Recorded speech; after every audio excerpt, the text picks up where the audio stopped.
ने बड़े कमाल की बात कही है कि जिंदगी में कुछ अच्छाइयां ऐसी भी करनी चाहिए जिनका ईश्वर के सिवाय दूसरा कोई साक्षी ना हो।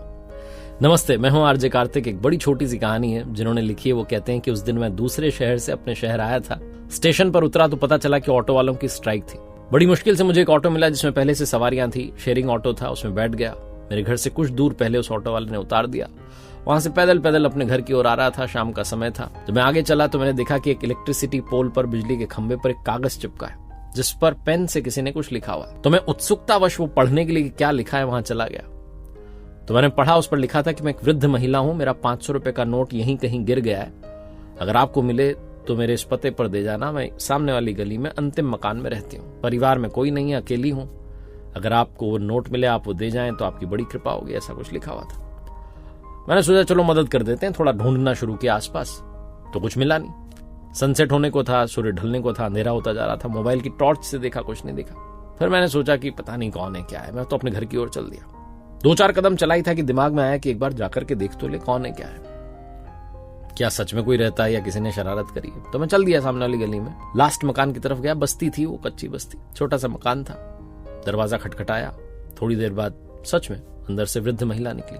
लाठी के सहारे आई थी बूढ़ी अम्मा। कहने लगी, हाँ बेटा बताओ क्या चाहिए। मैंने कहा जी वो आपका 500 रुपए का नोट जो था ना, वो गिर गया था ना, मिल गया मुझे, बस मैं देने आया। मैं तो दूसरे शहर से आया हूं, अभी अपने घर जा रहा था। मैंने वो कागज पर पढ़ा लिखा हुआ, वहीं ढूंढा तो मिल गया। मैंने सोचा आपकी मदद कर दूं। ये आपका 500 रुपए का नोट रहा, मैं जा रहा हूं। उन्होंने हाथ जोड़ करके कहा कि बस करो, हद कर दी है। मैंने कहा जी क्या बात हो गई, आप तो नाराज हो रही। कहने लगी और क्या बेटा, 50-60 लोग आ चुके हैं अब तक, सब आकर के कहते हैं कि 500 रुपए का नोट मिला है। मेरा कोई 500 रुपए का नोट नहीं गिरा। वो तो किसी ने मेरी मदद करने के बहाने से, उस इरादे से वहां लिख दिया होगा खंबे पर। लोग आ जाते हैं 500 रुपए देने के लिए। मुझे नहीं चाहिए, मैं ठीक हूं। मैंने कहा नहीं माता जी रख लीजिए, मिला है मुझे। बोले नहीं बेटा, कहानियां सुनाना बंद करो, मेरा नोट ही नहीं गिरा तो कैसे मिलेगा। मैंने कहा माता जी रख लीजिए। चरण स्पर्श किए, प्रणाम किया, बड़ी रिक्वेस्ट की, बड़ी मिन्नत की, तब जाकर के रखा उन्होंने। फिर कहने लगी सुनो, कोई मेरी मदद करना चाह रहा था इसलिए वो सब वहां जो है चिपका करके चला गया। लोगों ने मदद भी कर दी। अब बस मेरा एक काम कर देना। मुझे लगा शायद कुछ और मदद मांग रही होंगी। तो कहने लगी बेटा बस जाते हुए वो कागज फाड़ के चले जाना। मैं तुमसे हाथ जोड़ के ये दरखास्त करती हूं, हटा देना उसे, मुझे नहीं चाहिए कुछ भी। मैंने कहा माता जी ठीक है, आपकी बात मान लूंगा। वहां से निकला वापस अपने घर की तरफ आने के लिए। उसी जगह पर पहुंचा जहां जिस मोड़ से मैं अंदर गया था। वही खंबा सामने था, वही कागज चिपका हुआ था। उस कागज के पास भी गया। फिर याद आया कि उन 50-60 लोगों से भी तो माताजी ने यही कहा होगा। जब उन्होंने वो कागज नहीं फाड़ा तो मैं क्यों फाड़ दूं। और मैं चल दिया अपने घर की ओर, यही सोचते हुए कि शायद 50-60 और बेटे माताजी के आएंगे और उनकी मदद करेंगे। जितनी हो सके दूसरों की मदद करते चलिए। ये इमोशनल कहानी बस ये बताती है, लाइफ में अच्छाइयां करते चलिए, वो अच्छाइयां जिनका साक्षी सिर्फ ईश्वर है। कई बार हमें लगता है कि किसी की मदद कर रहे हैं तो तस्वीरें, वीडियोस वगैरह हो जाए। अच्छी बात है, प्रेरणा मिलनी चाहिए दूसरों को, लेकिन कुछ अच्छाइयां ऐसी भी होनी चाहिए जिनमें निस्वार्थ भाव से बस आपने मदद कर दी। एक बार फिर से वही बात जो अक्सर आपसे कहता हूं, कर दिखाओ कुछ ऐसा कि दुनिया करना चाहे आपके जैसा। किसी ने बड़े कमाल की बात कही है कि जिंदगी में चाहे जितना भी धन धन कर लो, मरने के बाद तो शोक पत्रिका में निधन ही लिखा जाता है।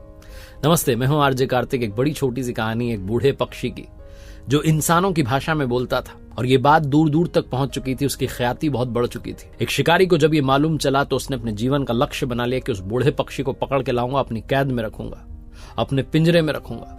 इसी टारगेट को लेकर के वो जंगल में लंबी यात्रा पर निकल पड़ा और फाइनली वो उस बूढ़े पक्षी तक पहुंच गया। पक्षी क्योंकि उम्र में काफी बड़ा हो चला था, बहुत बूढ़ा हो चला था, इसलिए ज्यादा उड़ नहीं पाता था। बहुत आसानी से शिकारी ने उसे पकड़ लिया। वो बूढ़ा पक्षी उसकी गिरफ्त में था और तब उस बूढ़े पक्षी ने हम इंसानों की भाषा में उस शिकारी से कहा कि मुझे आजाद कर दो, मैं अब आपके किसी काम का नहीं हूं। मेरी मधुरता जा चुकी है, मेरी आवाज में वो मधुरता नहीं है। पहले तो मैं गीत भी गाता था, अब गीत नहीं गाता हूं। मेरी आवाज कर्कश होती जा रही है, कठोर होती जा रही है, मेरी बोली कोई सुनना नहीं चाहता। मुझे ले जाकर के क्या करोगे। शिकारी कहने लगा नहीं, मैंने तो अपने जीवन का टारगेट ही बनाया था, लक्ष्य यही था। तुम्हें पकड़ लिया, अब लेकर तो जाऊंगा, पिंजरे में रखूंगा। बूढ़े पक्षी ने फिर से कहा कि अच्छा चलो एक ऑफर देता हूं, एक बात बताता हूं। अगर तुम मुझे आजाद कर दोगे तो मेरे पास 3 सूत्र हैं जीवन के, 3 फॉर्मूलाज हैं जो तुम्हारे बड़े काम आएंगे। तुम उनको लेकर के जाओगे तो जीवन सुधार लोगे। शिकारी हंसने लगा कि तुम और मुझे ज्ञान की बात बताओगे, किस बात की गारंटी कि मैंने तुम्हें छोड़ दिया तो तुम सच में बताओगे, हो सकता है तुम उड़ जाओ। उस बूढ़े पक्षी ने कहा कि एक बात तो मैं तुम्हें अभी बता दूंगा जब तुमने मुझे पकड़ रखा है, दूसरी बात तब बताऊंगा जब मैं पेड़ की डाली पर बैठ जाऊंगा, और तीसरी बात उड़ते हुए बता दूंगा जब मैं आकाश में उड़ने लगूंगा। इस बात पर भरोसा रखो। पहली बात सुन लो, अगर अच्छी लगे तो मुझे आजाद करना, दूसरी और तीसरी बात सुनने के लिए। शिकारी ने कहा ठीक है बताओ। उस बूढ़े पक्षी ने कहा कि पहला सूत्र यह है कि जीवन में जो बीत गया उसे जो लोग भुला देते हैं वो आनंद में रहते हैं। जिनके पास भूलने की शक्ति होती है वो आनंद में रहते हैं, क्योंकि वो बीती हुई बातों को भुला देते हैं। जो याद रखते हैं वो हमेशा शोक में रहते हैं, उदास रहते हैं, दुखी रहते हैं। शिकारी को बात अच्छी लगी, उसने कहा सही बात है, मूल्यवान बात है। उसने उस बूढ़े पक्षी को आजाद कर दिया। पक्षी उड़ा और जाकर के पेड़ की डाली पर बैठ गया। वादे के मुताबिक उसने दूसरा सूत्र बताया। उसने कहा कि सुनो, ध्यान से सुनो, जीवन में कई सारे लोग तर्क विहीन बात पर भरोसा करते हैं। जो बात लॉजिकल नहीं है, इलॉजिकल है, उस पर विश्वास करते हैं और अपना जीवन बर्बाद कर लेते हैं, अपने जीवन को दुख में डाल देते हैं, शोक में डाल देते हैं। इसलिए कभी भी जो तर्क विहीन बात है, जिसमें कोई तर्क नहीं है, लॉजिक नहीं है, उस बात पर भरोसा नहीं करना चाहिए। शिकारी ने कहा बहुत अच्छी बात है। तभी वो बूढ़ा पक्षी उड़ गया और उड़ते उड़ते कहने लगा कि तुम कैसे इंसान हो, तुम्हारा बहुत बड़ा घाटा हो गया। मेरे पेट में 2 बहुमूल्य हीरे थे, अगर तुम मुझे ले जाते, मेरे अंदर से वो हीरे निकालते तो तुम दुनिया के अमीर इंसान बन जाते। जैसे ही उस बूढ़े पक्षी ने कहा, शिकारी माथा पकड़ करके वहीं जमीन पर बैठ गया। उसकी आंखों में आंसू आने लग गए और सोचने लगा कि क्या कर दिया, जो मेरे हाथ में था उसे मैंने जाने दिया। और बूढ़ा पक्षी वहीं चक्कर काटता रहा और हंसता रहा। शिकारी ने पूछा, अब हंस क्यों रहे हो? बूढ़े पक्षी ने कहा कि कितनी जल्दी भूल गए, अभी तुम्हें 2 सूत्र बताए थे। पहला सूत्र क्या बताया था कि जो बीती हुई बात को भुला देता है वो आनंद में रहता है। अभी भी तुम उसी में अटके हो कि तुमने मुझे जाने दिया। दूसरी बात क्या बताई थी कि जो तर्क विहीन बात पर भरोसा कर लेता है वो मूर्ख होता है, वो फालतू में जीवन को उदासी में डालता है। तुम एक ऐसी बात पर भरोसा कर रहे हो कि मेरे छोटे से पेट में 2 हीरे होंगे, तुमसे बड़ा मूर्ख कौन होगा? शिकारी ने कहा तीसरी बात तो बता दो। वो बूढ़ा पक्षी कहने लगा कि जब तुम्हें 2 बातें ही समझ में नहीं आई तो तीसरी जान करके क्या करोगे, लेकिन फिर भी बता देता हूं कि ये दुनिया में जो हमें शरीर मिला है ये नश्वर है। इसके लिए जो कुछ इकट्ठा कर रहे हो वो सब एक दिन नष्ट हो जाएगा और शरीर भी एक दिन नष्ट हो जाएगा। ये बोलते हुए पक्षी उड़ करके चला गया। बहुत छोटी सी कहानी है, लेकिन जीवन जीने की कला सिखाती है। एक बार फिर से वही बात जो अक्सर कहता हूं, कर दिखाओ कुछ ऐसा कि दुनिया करना चाहे आपके जैसा। किसी ने बड़े कमाल की बात कही है कि ईश्वर का भक्त होने का ये मतलब नहीं है कि तुम गिरोगे नहीं, इसका मतलब यह है कि जब भी तुम गिरोगे वो तुम्हें संभाल लेंगे। नमस्ते दोस्तों, मैं हूं आरजे कार्तिक। एक बड़ी छोटी सी कहानी है एक बहुत अमीर आदमी की, जिसकी मुलाकात एक सड़क किनारे भिखारी से हुई। और जब उसने भिखारी को देखा जो बड़ा तंदुरुस्त था, तो उससे पूछा कि तुम भीख क्यों मांगते हो, तुम इतने तंदुरुस्त हो, हट्टे कट्टे हो, नौजवान हो। उस भिखारी ने कहा, साहब मेरे पास में कोई काम धंधा नहीं, अगर मुझे अभी काम धंधा मिल जाए तो मैं अभी ये भीख मांगना छोड़ दूं, मुझे अच्छा थोड़ा ना लगता है, पर नौकरी नहीं है, क्या करूं? उस बहुत अमीर आदमी ने कहा कि मेरे पास में एक बेहतरीन ऑप्शन है, नौकरी से भी अच्छा। भिखारी की आंखों में चमक आ गई। उसने पूछा करना क्या है? उस बहुत अमीर आदमी ने कहा कि तुम मेरे बिजनेस पार्टनर बन जाओ, तुम्हारी जिंदगी संवर जाएगी। भिखारी उसके चरणों में गिर गया, कहने लगा, प्रभु क्या बात करते हो, आप तो प्रभु के भेजे हुए साक्षात दूत मुझे लगते हो, मेरे लिए तो आप ही भगवान हो, ये बताओ करना क्या है? उस अमीर आदमी ने कहा कि सुनो, मेरा एक चावल का प्लांट है, तुम्हें वहां से चावल ला करके यहाँ बाजार में बेचना है, जो मुनाफा होगा बाद में बांट लेंगे। अब भिखारी था तो उसने कहा कि मुझे आप मौका दे रहे हैं, मतलब मुझे कितना % मिलेगा? 20% मिलेगा, 80 आप रखोगे या आप 90 रखोगे और मुझे 10 दोगे? उस बहुत अमीर आदमी ने उस भिखारी के सर पर हाथ फेरते हुए कहा कि अरे चिंता मत करो, तुम मुझे सिर्फ 10% देना, बाकी का 90% 90% मुनाफा तुम रख लेना, मुझे नहीं चाहिए, बस मैं तुम्हें अवसर देना चाहता हूँ। भिखारी फिर से पैरों में पड़ गया, कहने लगा, वाकई में आप ऊपर के वाले के भेजे हुए दूत हो, क्योंकि आप मेरे ऊपर इतना बड़ा उपकार कर रहे हो। बात पक्की रही, 1 महीने के बाद मैं आपको आपका 10% चुका दूंगा, बहुत मेहनत करूंगा, मुझे मौका दिया आपने, धन्यवाद। अगले दिन से चावल के प्लांट से चावल लाता, बेचना शुरू करता और पूरे दिन रात एक कर दिए, बहुत मेहनत की, ईमानदारी से काम किया। और जब महीना खत्म होने को आया तो वाकई में उसे बहुत अच्छा मुनाफा और बहुत सारा प्रॉफिट हुआ। लेकिन जैसे ही वो प्रॉफिट शेयरिंग वाली डेट पास आ रही थी, मुनाफा बांटने की तारीख आ रही थी नज़दीक, तो इसको लगने लगा कि 10% भी क्यों दूं, मेहनत मैंने की, इसने किया ही क्या, इसने तो सिर्फ मुझे अवसर दिया, इस बात का इसे 10% दूं, ये भी बहुत ज़्यादा लग रहा। तो जैसे ही वो दिन आया जिस दिन प्रॉफिट शेयरिंग करनी थी, मुनाफा बांटना था, वो बहुत अमीर आदमी आया और उसने कहा लाओ साहब मेरा 10%। तो जो भिखारी था, जो बिजनेस पार्टनर बन चुका था, इसने कहा अरे वो वहाँ घाटा हो गया, यहाँ घाटा हो गया, और बहुत गरीब सी शक्ल बना ली और बहाने बना लगा कि अरे मेरे पास नहीं है, अभी अगले महीने देखेंगे। उस अमीर आदमी ने कहा मुझे मालूम है मुनाफा हुआ है, प्रॉफिट हुआ है, तो मेरा परसेंटेज देने से कतरा क्यों रहे हो? तो इस भिखारी ने कहा तुमने किया ही क्या है? बोल पड़ा इसने, कहा किया ही क्या है, तुमने मुझे मौका दिया और क्या किया, सारी मेहनत मैंने की, ईमानदारी से काम किया, इसीलिए मुनाफा हुआ है, वरना मुनाफा थोड़ा ना होता। तुम्हें 10% किस बात का दूं, बहुत ज़्यादा है। अब आप सोचो कि आप वो अमीर आदमी होते और आपके साथ कोई ऐसा करता तो आपको कैसा लगता? वो 10% का हक भी अगर कोई नहीं चुकाता तो आपको कैसा लगता? बहुत अमीर आदमी ऊपर वाला है जिसने हमें ये जीवन दिया, ये अवसर दिया, हमें जिंदगी दी, हमें मौका दिया इस दुनिया में आने का, और हम 24 घंटे में से 10% भी उनको समय नहीं देते, क्योंकि हमें लगता है कि उन्होंने किया ही क्या है, बस हमें भेजा ही तो है यहाँ पर, बाकी सारी जिंदगी तो हम जी रहे हैं। आपकी सैलरी का 10% भी अगर आप डोनेट करना शुरू कर दें हर महीने, मैं तो कहता हूँ 5% भी आप डोनेट करना शुरू कर दें, और दिन भर के 24 घंटे में से 5% टाइम भी ऊपर वाले को देना शुरू कर दें, उनकी भक्ति में समय लगाना शुरू कर दें, तो लाइफ संवर जाएगी। ये छोटी सी कहानी बस यही आखिरी सार समझाती है कि जिसने आपको जीवन दिया, लाइफ दी, उसके 10% का हक तो अदा कीजिए। एक बार फिर से वही बात, ऊपर वाले के आशीर्वाद, अपनी मेहनत, अपनों के प्यार के साथ कर दिखाओ कुछ ऐसा कि दुनिया करना चाहे आपके जैसा। किसी ने बड़े कमाल की बात कही है कि इस दुनिया में कोई आपके हाथ से छीन कर ले जा सकता है, लेकिन आपके नसीब से छीन कर नहीं ले जा सकता। मैं हूं आरजे कार्तिक। एक बड़ी छोटी सी कहानी सुनाता हूं दोस्तों आपको, पुराने जमाने की कहानी है। एक राजा साहब के दरबार में एक राजगुरु थे, और वो राजगुरु बड़े कम समय के लिए वहां आते थे, क्योंकि उनका एक स्कूल था। नदी किनारे एक स्कूल में गांव के बच्चों को पढ़ाते थे, तो ज्यादा समय स्कूल में बिताते थे। एक दिन वो गुरुजी आए हुए थे, और जो राजा था वो बड़ी चिंता में था। तो गुरुजी ने पूछा कि क्या बात है? तो राजा ने बताया कि बेटी जो है विवाह के योग्य हो चुकी है और उचित वर नहीं मिल पा रहा है, क्या किया जाए? तो उन्होंने कहा गुरुजी ने कि लाइए मैं कुंडली देख लेता हूँ। कुंडली देखना शुरू किया तो चौंक गए, आश्चर्य में पड़ गए। विलक्षण प्रतिभा की धनी थी वो कन्या, और उसका जो भाग्य था बड़ा उज्जवल दिख रहा था। गुरुजी ने उस कुंडली में देख लिया था कि इसकी जिससे शादी होगी, अगर वो राजा है तो महाराजा बनेगा, महाराजा है तो सम्राट बनेगा, सम्राट है तो चक्रवर्ती बन जाएगा। जहां जाएगी उस कुल का जो है, उस कुल को आगे लेकर के जाएगी, उसको उन्नति के पथ पर लेकर के जाएगी, उसका भाग्य चमक जाएगा। और जैसे ही ये सब इन्होंने देखा, इनके दिमाग में बुराइयां हावी हो गई। इनको लगा कि अगर ऐसा ही कुछ होना है तो मेरी शादी हो जाए, मैं ही शादी कर लेता हूं, मैं ही महाराजा बन जाऊंगा। तो गुरुजी के मन में विकार हावी हो गए, बुराइयां हावी हो गई, और गुरुजी ने चाल चली।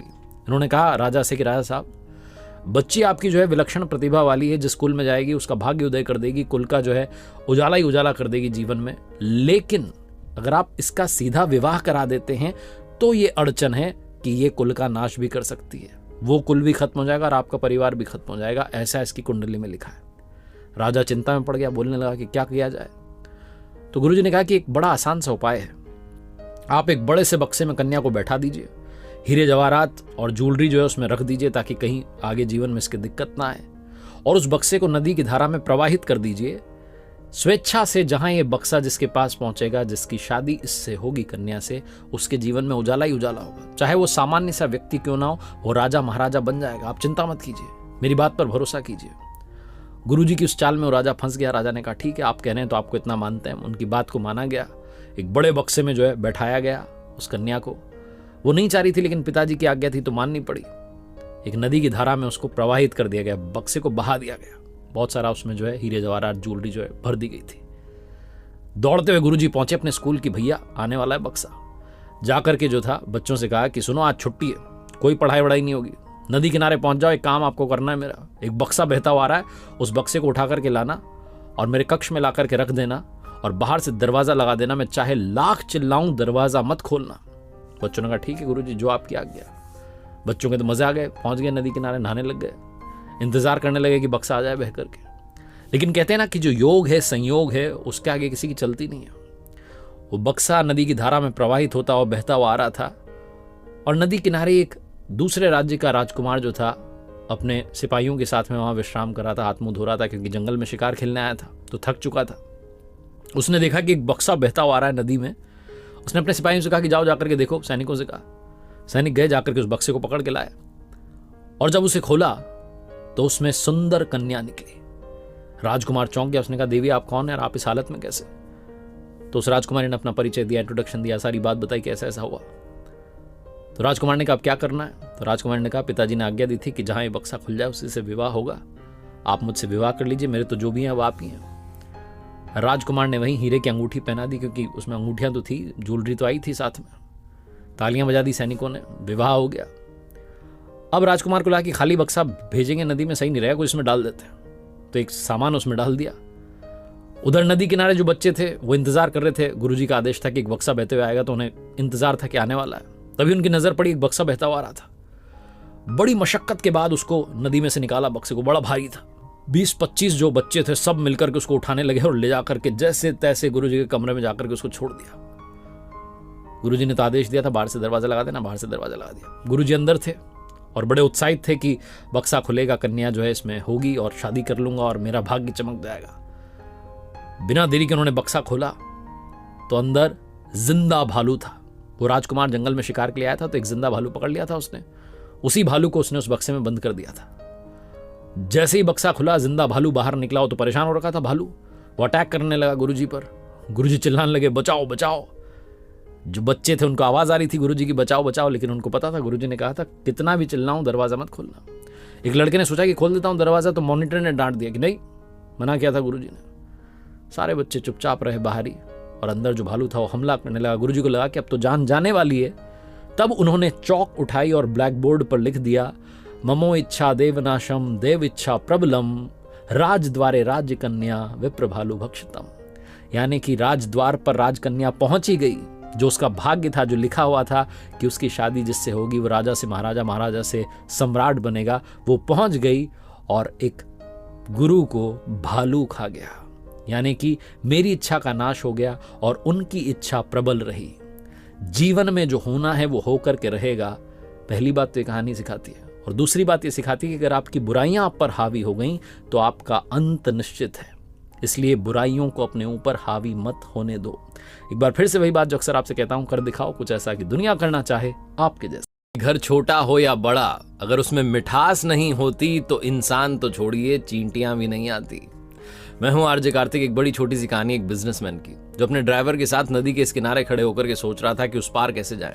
क्योंकि ड्राइवर बता रहा था कि साहब उस पार अगर आपको जाना है सड़क के रास्ते से तो 6 से 8 घंटे लग जाएंगे और आपके पास में इतना टाइम है नहीं। जो बिजनेसमैन था वो नदी के उस पार जो गांव था वहां पर एक फैक्ट्री खोलना चाहता था और देखने के लिए आया था कि जमीन कैसी है, क्या मामला है। अब बिजनेसमैन समझ नहीं पा रहा था, कंफ्यूज हो रहा था। तो ड्राइवर ने कहा, साहब एक आसान काम कीजिए, 15 मिनट में आप इधर से उधर चले जाएंगे, नाव में सवार हो जाइए।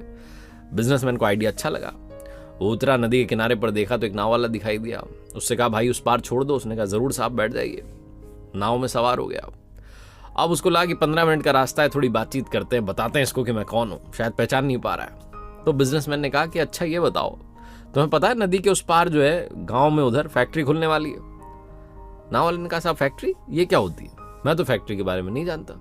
बिजनेसमैन को हंसी आ गई, बोले क्या अजीब आदमी है, तुम्हें ये नहीं पता कि फैक्ट्री क्या होती है? इतनी छोटी सी बात नहीं पता? नावल ने कहा, हाँ साहब मुझे नहीं पता फैक्ट्री क्या होती है। थोड़ा आगे चले। बिजनेसमैन को लगा कि इसने मेरी फोटो तो देखी होगी, आज अखबार में छपी है, मीडिया ने कवर किया है। तो उसने पूछा कि तुमने आज अखबार पढ़ा? नावल ने कहा, साहब मुझे पढ़ना नहीं आता, मुझे अखबार पढ़ना नहीं आता, मुझे कुछ सीखा नहीं मैंने जीवन में। बिजनेसमैन फिर से हंसने लगा कि अजीब आदमी हो, इतनी छोटी सी चीज नहीं आती तुम्हें, अखबार पढ़ना नहीं आता। मेरी फोटो छपी है उसमें देखना, फोटो तो देखनी आती है, जाकर के देखना कौन आया था तुम्हारी नाव में बैठा था, तब तुम्हें समझ में आएगा कि किसको तुम जो है नदी पार करा रहे हो। थोड़ा और आगे चले तो बिजनेसमैन ने पूछा कि अच्छा ये बताओ, कभी तुम शहर गए हो, देखिए तुमने वहां पर बड़ी बड़ी बिल्डिंग, वैसी बिल्डिंग बना दूंगा यहाँ पर गाँव में। नावल ने कहा, साहब शहर तो मैं कभी गया नहीं, मैं तो गाँव का ही आदमी हूँ, गाँव में ही रह गया। फिर से बिजनेसमैन हंसने लगा कि अजीब आदमी हो तुम, आज तक शहर नहीं गए, गाँव में ही होकर के रह गए। नावल ने कहा, हाँ साहब। तभी अचानक से नदी में जो था पानी तेज हो गया, बहाव बढ़ गया और नाव वाले का भी जो था कंसंट्रेशन भंग हो गया, क्योंकि लगातार उसका मजाक बिजनेसमैन उड़ा रहा था। तो एक बड़े पत्थर से जाकर के नाव टकरा गई और जैसे ही नाव टकराई, नाव का संतुलन बिगड़ा और नाव डूबने लगी। बिजनेसमैन घबरा के कहने लगा ये क्या हो रहा है। नावल ने कहा साहब अब मेरे हाथ में कुछ भी नहीं है, नाव डूबने वाली है। आपको तैरना तो आता है ना। बिजनेसमैन ने कहा मुझे तैरना नहीं आता। अब की बार नाव वाले ने मुस्कुरा करके कहा कि क्या साहब इतनी सी चीज आपको नहीं आती, तैरना तो आना चाहिए ना। बिजनेसमैन हाथ जोड़ के लगा भाई मुझे बचा लो, बस मेरी जान बचा लो, बाकी सारी बातें बाद में कर लेंगे, मैं तुमसे क्षमा मांगता हूं, मुझे माफ करो, मुझे बचा लो। नावल ने कहा हाँ साहब आप चिंता मत करो, बचा लूंगा। बिजनेसमैन ने कहा आता है ना तुम्हें बचाना। उसने कहा हाँ ये मुझे अच्छे से आता है। नावल ने कहा बस आप मेरी पीठ पकड़ के रहना, मैं आपको पार करा दूंगा। उसने बिजनेसमैन को उस बहती नदी में भी नदी पार करा दी। बहुत छोटी सी कहानी लेकिन दो बातें सिखाती है। पहली ये कि कभी किसी का मजाक मत उड़ाइए, और दूसरी ये कि जीवन में याद रखिए आपको किसी की भी कभी भी जरूरत पड़ सकती है। हम में से बहुत सारे लोग सोचते हैं कि इसकी क्या जरूरत पड़ेगी, तो मेरे काम ही नहीं आएगा, रिश्ते ही नहीं बनाते। आजकल तो रिश्ते भी वैसे बनाते हैं ना कि काम पड़ेगा इसलिए रिश्ता बना लो। इस तरीके से रिश्ते बनाना बंद कीजिए, वरना लाइफ में बहुत बड़े संकट में पड़ जाएंगे। और हर इंसान की वैल्यू करना शुरू कीजिए, क्योंकि कई बार हो सकता है कि जो आपको आता है वो उसको नहीं आता, लेकिन कई बार कुछ ऐसा काम आ सकता है जो उसको आता हो लेकिन आपको नहीं आता हो। तो याद रखिए हर इंसान का सम्मान कीजिए। एक बार फिर से वही बात, कर दिखाओ कुछ ऐसा कि दुनिया करना चाहे आपके जैसा। किसी ने बड़े कमाल की बात कही है कि चिड़िया कभी चील की ऊंची उड़ान से परेशान नहीं होती, लेकिन इंसान दूसरे इंसान की ऊंची उड़ान से बहुत जल्दी परेशान हो जाता है। नमस्ते दोस्तों, मैं हूं आरजे कार्तिक। एक जंगल में काला कौवा रहता था, अपने काले रंग से परेशान था। वो महात्मा जी के पास पहुंचा, जो महात्मा जी बड़ी चमत्कारिक शक्तियां जानते थे। उनको प्रणाम करके बोला कि महात्मा जी मैंने सुना है आप रूप परिवर्तित कर सकते हैं, मैं अपने रूप से परेशान हूं, मुझे रूप बदलना है। महात्मा जी ने कहा दिक्कत क्या है। तो कौवा अपना दुख बताने लगा कि काले रंग का हूं, काले रंग से मुझे घिन आने लगी है, लोग मुझे देखते ही उड़ा देते हैं, अपनी नजरों के सामने रखना पसंद नहीं करते। कभी आपने देखा है किसी इंसान को कि वो लाड़ प्यार कर रहा हो कौवे को? मुझे लगता है रूप जो है मेरी खुशियों के आड़े आ रहा है, मुझे ये बदलना है। महात्मा जी ने कहा ठीक है, आपने क्या सोचा है, क्या बनना चाहते हो? कौवे ने कहा मुझे हंस बनना है। महात्मा जी ने कहा इतनी सी बात अभी बना देता हूं, लेकिन हंस बनाने से पहले तुमसे कहूंगा कि एक बार हंस से जाकर के मिल लो और पूछ लो कि क्या वो खुश है। कौवे ने कहा बात तो सही है। हंस के पास गया उड़ता हुआ, जाकर के पूछा कि मेरे मित्र मैंने सुना है आप बहुत खुश हैं, आपके पास सफेद रंग है। हंस ने कहा तुम्हें ये बेवकूफ भरी बात किसने कह दी कि मैं खुश हूं? ये सफेद रंग ही तो मेरे दुख का कारण है। कौवे ने कहा कि सफेद रंग से क्या दिक्कत हो सकती है, इतना प्यारा रंग है, मुझे तो बड़ा अच्छा लगता है। हंस ने कहा तुमने देखा है जब लोग मर जाते हैं, अर्थी उठाई जाती है तो अर्थी पर सफेद चादर ढकी जाती है, ये कोई रंग है सफेद? मैं बड़ा परेशान हूं, मुझे मौका मिले तो मैं अपना रूप बदल लूं। कौवे ने कहा अरे वाह, आप भी रूप बदलना चाहते हैं, चलो एक महात्मा जी के पास। वैसे आप बनना क्या चाहते हैं? हंस ने कहा मैं तोता बनना चाहता हूं, लाल रंग की चोंच है, हरे रंग का है, दो रंग है, कॉम्बिनेशन है। ये दोनों उड़ करके पहुंचे महात्मा जी के पास, जाकर के कहा कि हमें तो तोता बना दो। महात्मा जी ने कहा बना देंगे, लेकिन पहले तोते से मिल के आओ, पूछ तो लो कि क्या वो खुश है। दोनों गए तोते के पास। पहली तो मिला नहीं, क्योंकि पहली बात तो हरियाली बहुत थी जंगल में, वो हरा रंग का तोता ढूंढना मुश्किल हो गया। बड़ी मुश्किल से मिला, उसकी तारीफ करने लगे कि बहुत अच्छे हो, दो रंग हैं तुम्हारे पास में, तुम तो बड़े खुश रहते हो, बहुत लोग तुम्हारी प्रशंसा करते हैं। तोते ने कहा मैं खुश रहता हूं, और ये हरा रंग, ये कोई खुश रहने की बात है? इतनी हरियाली में बड़ी मुश्किल से मैं आपको मिल पाया, ये हरा रंग देखो कितनी दिक्कत देता है, और मैं खुश नहीं रहता। मेरे इस रूप की वजह से तो लोग मुझे पकड़ के ले जाते हैं, अपने घरों में पिंजरों में कैद कर लेते हैं, फिर बुलवाते हैं। मैं तो परेशान हो गया हूं, लोगों ने मुझे अपने मनोरंजन का साधन बना लिया, मुझे मौका मिले तो रूप बदल लूं। ये दोनों एक दूसरे को देखने लगे, कौवा और हंस। दोनों ने कहा भाई चलो रूप बदल देंगे, एक महात्मा जी हैं। तीनों उड़ करके पहुंचे महात्मा जी के पास। तोते ने कहा मैं तो मोर बनना चाहता हूं। तीनों ने कहा हमें मोर बनाओ। महात्मा जी ने कहा ठीक है बना देंगे, मोर से जाके मिल लो, खुश है कि नहीं है। तीनों उड़ करके मोर के पास गए, मोर से पूछा कि तुम तो बड़े खुश हो, लगता है तुमसे खुश इस दुनिया में कोई पक्षी नहीं है, इतने सुंदर पंख है, इतना सुंदर रूप है, क्या नृत्य करते हो? मोर ने कहा भाई यही तो दिक्कत है, यही तो परेशानी है। तुम्हें एक आवाज सुनाई दे रही है? तीनों ने कहा हाँ हाँ सुनाई दे रही है, ऐसा लग रहा है कोई इंसान हमारी तरफ आ रहा है। मोर ने कहा बस खतरा है, उड़ जाओ। ये तीनों उड़ गए, मोर वहीं रह गया। एक तीर आया और आकर के मोर को लगा। मोर छटपटाने लगा और तीनों से कहने लगा सुन लो, जिस हाल में हो उसी हाल में खुश रहो। मैं इतना सुंदर हूं इसलिए तो मेरा शिकार कर लिया जा रहा है, मेरे पंख ले जाकर के शिकारी बेच देगा। कौवे से कहा मोर ने कि तुम सबसे ज्यादा खुश हो, तुम क्या पूछते फिर रहे हो कि कौन खुश है। कौवे ने कहा कैसे। मोर ने कहा कि तुमने सुना है कभी कोई इंसान कौवे को खा रहा हो। वो मुर्गी के बच्चों को खा लेता है लेकिन कौवे को नहीं खाता है। तुम सुरक्षित हो, तुमसे किसी को मतलब ही नहीं है, तुम अपने हाल में खुश हो, लेकिन दिक्कत यह तुम दूसरों से तुलना करने लगते हो और दुखी हो जाते हो। ये कहानी इन पक्षियों की नहीं, आपकी हमारी है। हम जिस हाल में उसमें खुश रहना सीख लेना चाहिए। अगर कंपेयर करते रहेंगे तो तुलना का कोई अंत नहीं होता, तुलना हमारे सुखों का अंत कर देती है। याद रखना कि सूर्य और चंद्रमा दोनों का अपना महत्व है, लेकिन तुलना नहीं की जा सकती। दोनों में से जिसका समय आता है वो तभी चमकता है। किसी ने बड़े कमाल की बात कही है कि कर्म एक ऐसा रेस्टोरेंट है जहां ऑर्डर करने पर नहीं बल्कि वो मिलता है जो हमने पहले से पकाया होता है। नमस्ते दोस्तों, मैं हूं आरजे कार्तिक। एक ऐसी महिला की कहानी जो अपने जीवन में संघर्ष के दौर से गुजर रही थी, बड़ी समस्या का सामना कर रही थी, लेकिन अपने चेहरे पर मुस्कान बनाए रखती थी, लोगों की मदद करने का भाव रखती थी। उनका एक डेली रूटीन था। वो दिन में जब भी भोजन बनाती थी, एक्स्ट्रा 2 चपाती बनाती थी और 2 चपाती ले जाकर के घर के बाहर खिड़की में रख देती थी कि कोई भी जरूरतमंद, कोई भी भिखारी, कोई भी निकले तो लेकर के चला जाए, अपना पेट भर ले। कुछ दिनों से उनके घर के बाहर से एक भिखारी निकलता था और वो तय समय पर आता था, दोनों चपाती उठाता था, ले जाता था और जाते आते कहता था कि बुरा बुरा अपने पास रह जाए, अच्छा वाला घूम के आए। और ये जो लाइन थी वो हर बार हर दिन आकर के रिपीट करता था कि बुरा बुरा अपने पास रह जाए, अच्छा वाला घूम के आए। और इनको गुस्सा आ रहा होता था कि बुरा बुरा अपने पास क्यों रह जाए, मेरे साथ तो बुरा हुआ है, मैं इतने बड़े संकट का सामना कर रही हूँ। बहुत कुछ इनको चल रहा होता था। इनको चिढ़ होती थी, इनको लगता था कि एक ताना मार रहा है कोई आकर के। वो जब भी आता था उसका रूटीन बन चुका था, उसे मालूम था कि 2 चपाती मिल जाएगी, ज़्यादा परेशान होने की ज़रूरत नहीं है। वो निकलता था और यही बात कहता था। एक दिन मैडम का दिमाग इतना ख़राब हो गया, इनको इतना गुस्सा आया, इन्होंने सोचा कि जहरीली दवाई मिला देती हूँ इसकी उन 2 चपाती में, इसका खेल ख़त्म करती हूँ, उसने मुझे परेशान कर दिया है। बहुत क्रोध में थी तो अलग से जो है आटा तैयार किया, आटा गलाया, 2 चपाती उसमें जहरीली दवाई मिला दी, उनको ले जाकर के घर के बाहर खिड़की में रखने वाली थी कि इनकी अंतरात्मा से आवाज़ आई कि तुम ये क्या कर रही हो, तुमने अपने जीवन में सब कुछ अच्छा किया और आज इतना बड़ा पाप करने जा रही हो, ये तुम कैसे कर सकती हो। वो जो अंतरात्मा की जो इनर सोल की आवाज थी, इन्होंने सुनी, दोनों चपातियां वहां से उठाई, जाकर के गला दी, उनको नष्ट कर दिया। फिर से आटा गलाया, फिर से 2 अच्छी चपाती बनाई और ले जाकर के बाहर खिड़की में रखी। थोड़ी देर के बाद में जो समय पे आता था भिखारी, वो आया, उसने वो चपातियां उठाई और वही बोल के गया कि बुरा बुरा अपने पास रह जाए, अच्छा वाला घूम के आए।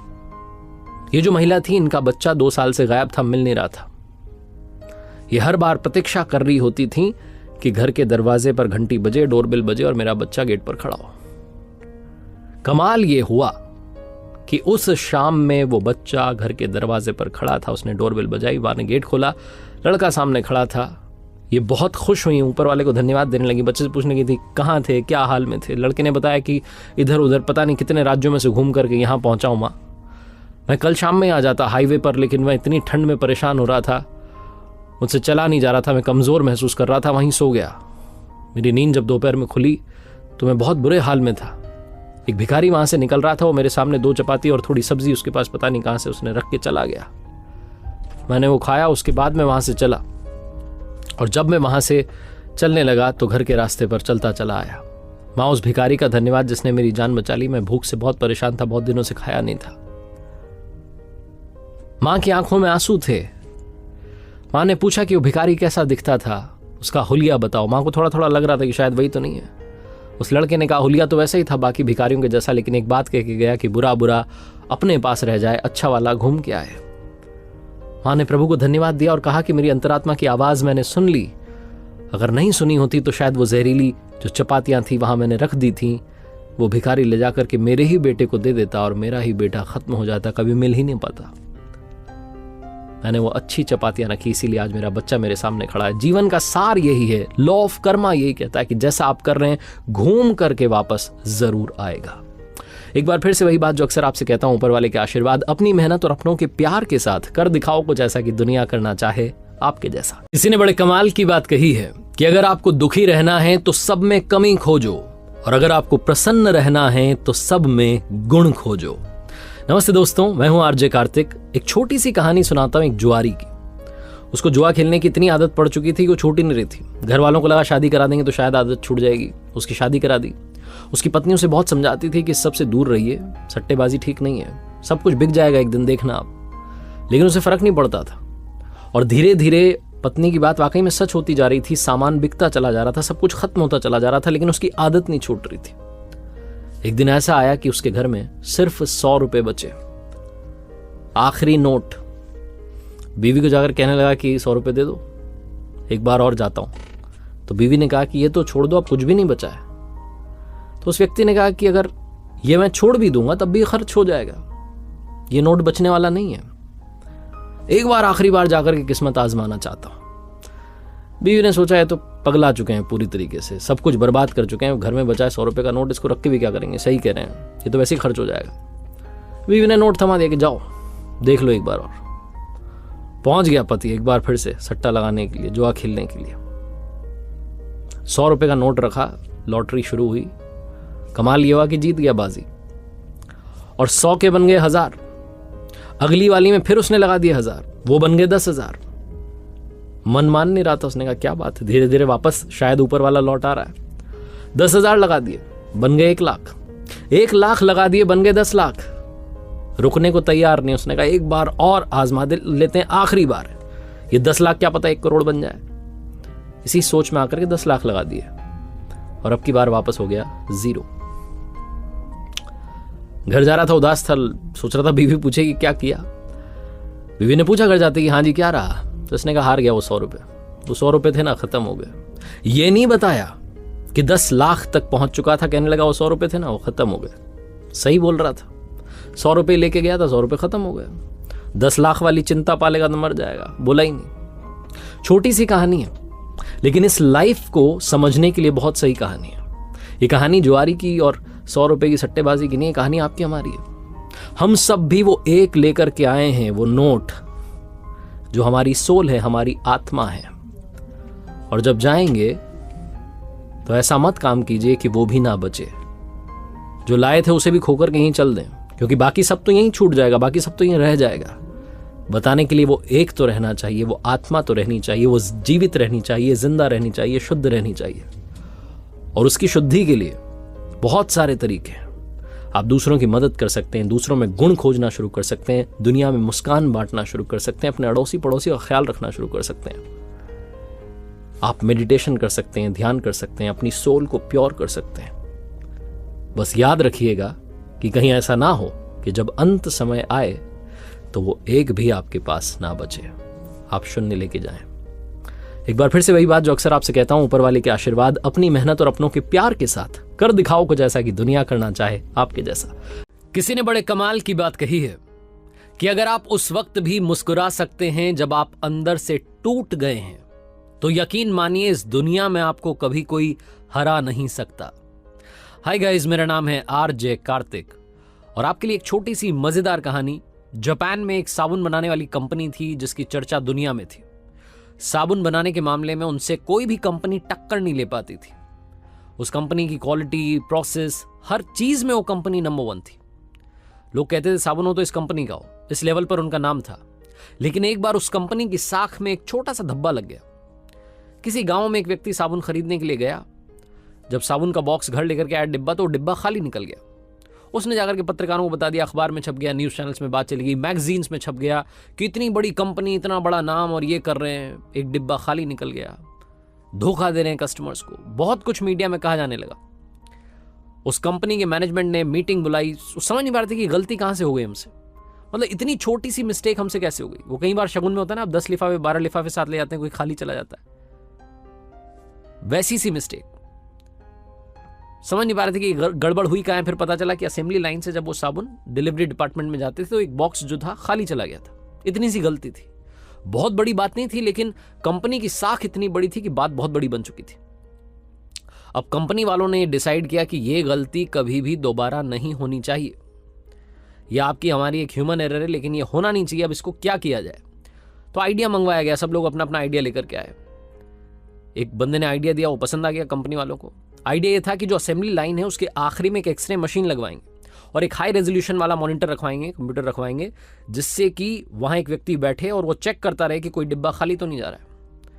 अब उसके लिए खर्चा होना था, मशीन के लिए ऑर्डर दिया गया, उस एक व्यक्ति को अपॉइंट किया गया।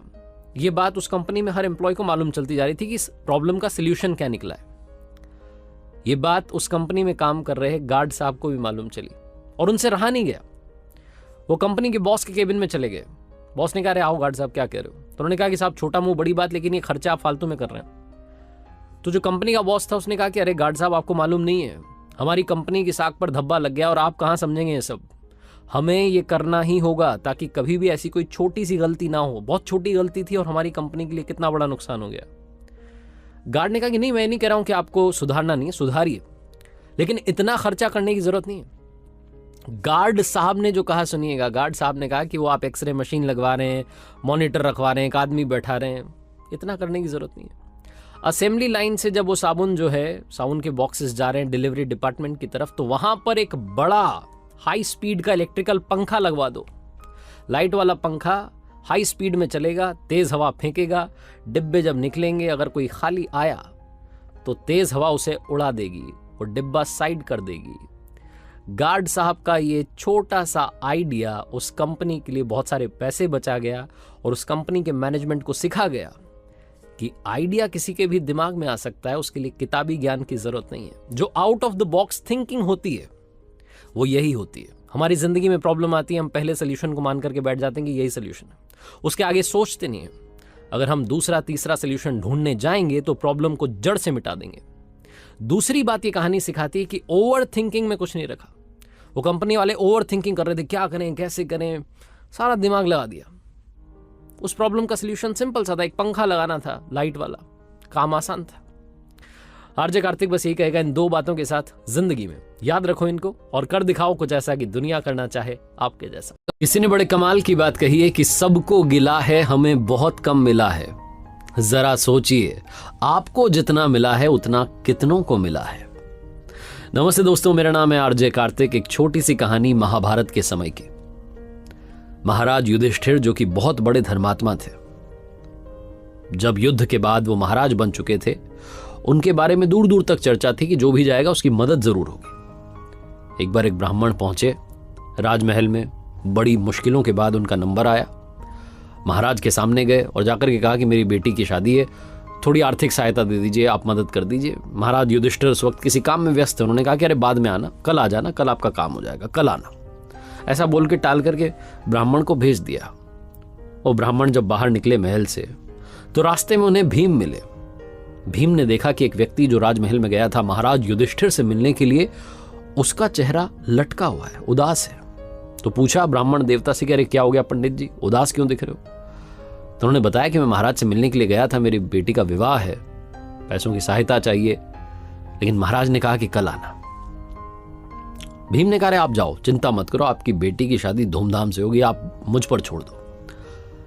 ऐसा बोलकर के ब्राह्मण देवता को वहां से विदा कर दिया और उसके बाद भीम ने अपने साथ कुछ सैनिक लिए और पूरे नगर में ढिंढोरा पिटवा दिया कि महाराज युधिष्ठिर ने काल पर विजय प्राप्त कर ली है, यानी कि समय पर विजय प्राप्त कर ली है। चर्चे होने लगे, बात महाराज तक पहुंची। उन्होंने भीम को बुलाया और कहा कि ये क्या कर रहे हो? मैंने तो कोई काल पर विजय प्राप्त नहीं किया, आपने ऐसा पूरे नगर में क्यों कहलवा दिया, पूरे राज्य में ढिंढोरा पिटवा दिया? भीम ने हाथ जोड़ करके प्रणाम करके कहा कि बड़े भैया क्षमा चाहता हूं, लेकिन आज मैंने देखा कि दोपहर में एक ब्राह्मण देवता महल से बाहर निकले लेकिन उदास थे। आपसे मिलने जो भी आता है खुश होकर के जाता है, लेकिन वो दुखी होकर के जा रहे थे। उन्होंने बताया कि उनकी बेटी की शादी है, आर्थिक सहायता चाहिए थी, पैसे चाहिए थे, आपने कहा कल आना। यानी कि आपको पता है कि कल आप जीवित रहेंगे, यानी कि आपको पता है कि कल आपके पास ये गद्दी रहेगी, यानी कि आपको पता है कि कल आपके पास में पैसा रहेगा, तभी तो आपने कहा कि कल आना। यानी कि आपने समय पर काल पर विजय प्राप्त कर लिए। मैंने तो बस भैया यही कहलवाया। भीम की जो चतुरता थी, जिस तरीके से उन्होंने अपनी बात बड़े भैया को समझाई, महाराज युधिष्ठिर को समझ आ गया। तुरंत ब्राह्मण देवता को उसी दिन बुलाया, मदद की, और उन ब्राह्मण की जो बेटी थी उनकी शादी धूमधाम से हुई। कहानी छोटी सी लेकिन सार वही है कि जो लोग ये सोचते हैं कि कल कर लेंगे, कल कभी नहीं आता, क्योंकि जब कल आएगा तो फिर आप कहेंगे कि मैंने तो कल का कहा था। इसलिए जो करना है अभी में करना है। जिन लोगों ने गोल्स बनाए होते हैं कि मुझे लाइफ में अचीव करना है और ये सोच लेते हैं कि अरे कल से शुरू कर दूंगा मेहनत करना, कल से प्रैक्टिस करना शुरू कर दूंगा, कल से जिम जाना शुरू कर दूंगा, कल से एक्सरसाइज करना शुरू कर दूंगा, कल से पढ़ाई करना शुरू कर दूंगा, कल से फोकस करना शुरू कर दूंगा। कल नहीं आएगा, जो है अभी में है, आज में है। एक बार फिर से वही बात जो आपसे अक्सर कहता हूं, कर दिखाओ कुछ ऐसा कि दुनिया करना चाहे आपके जैसा।